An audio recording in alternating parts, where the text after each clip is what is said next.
સુરતમાં દર્દીઓની સારવાર કરતી નવી સિવિલ હોસ્પિટલના તબીબ માંદગીમાં સપડાયા હોવાની ચર્ચા ઉઠી રહી છે। હોસ્પિટલના 4 જેટલા તબીબો માંદગીમાં હોવાની ઘટનાથી હડકંપ મચી ગયો છે।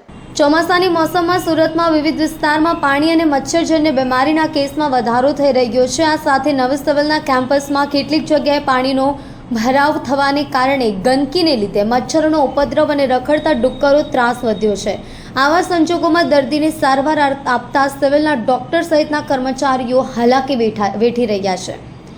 શહેરના કેટલાક વિસ્તારોમાં ડેન્ગ્યુ, મેલેરિયા, તાવ, ચિકનગુનિયા, કોલેરા, ઝાડા, ઉલટી સહિતની બીમારીના કેસમાં વધારો થઈ રહ્યો છે। આ સાથે નવી સિવિલ હોસ્પિટલના કેમ્પસમાં ડોક્ટરો સહિતના ક્વાર્ટર્સ નજીકમાં તથા જાડી ઝાંખરામાં અને અમુક જગ્યાએ કચરાને લીધે ગંદકી પણ જોવા મળી રહી છે। આવા સંજોગોમાં કેમ્પસમાં મચ્છરોનો ઉપદ્રવ થઈ રહ્યો છે।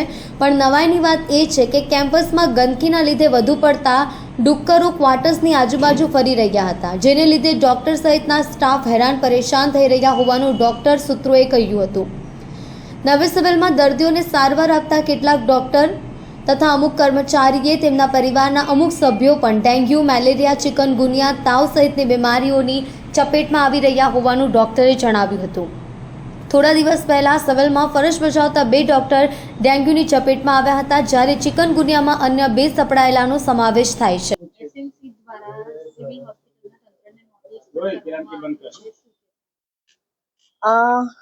હાજી, આપ સૌએ જે મને ફીડબેક આપ્યા એ બાબતે જે પણ કંઈ જરૂરી કામગીરી છે એના માટે અમારા જે 2 ઉપરી અધિકારીઓ છે, ડીનશ્રી અને સુપ્રિન્ટેન્ડન્ટશ્રી દ્વારા સેનિટરી ઇન્સ્પેક્ટર અને એમની ટીમને જરૂરી આદેશો કરીને આપી દેવામાં આવ્યા છે।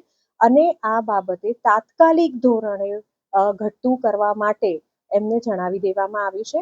અમને મળતી માહિતી પ્રમાણે જે પણ કંઈ પ્રોબ્લેમ્સ હતા અમારા ત્યાં, જે વરસાદી પાણીને કારણે અથવા તો અમારે હમણાં જે બિલ્ડિંગોની જે શિફ્ટિંગ ચાલી રહ્યું છે તે દરમિયાન અમને જ્યાં લૂપહોલ્સ જોવા મળ્યા એ બાબતે અમને જરૂરી રિપોર્ટ આપી અને 75% જેવી કામગીરી પૂર્ણ કરેલ છે।